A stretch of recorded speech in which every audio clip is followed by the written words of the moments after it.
Praise the lord.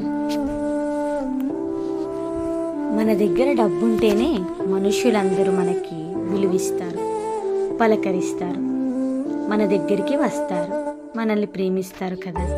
కానీ నేను నమ్ముకున్న నా దేవుడు నా దగ్గర ఏమీ లేదని తెలిసి కూడా నన్ను ప్రేమించాడు.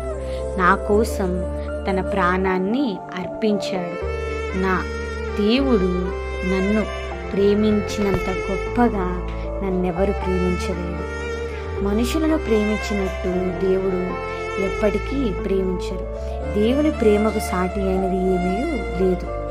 దేవుడే చెబుతున్నాడు కదా, మనుషులను నమ్ముకున్నట కంటే యెహోవాను ఆశ్రయించుట మేలు అని. అందుకే దేవుణ్ణి ఆరాధించాలి, స్తుతించాలి, కీర్తించాలి. Praise the lord.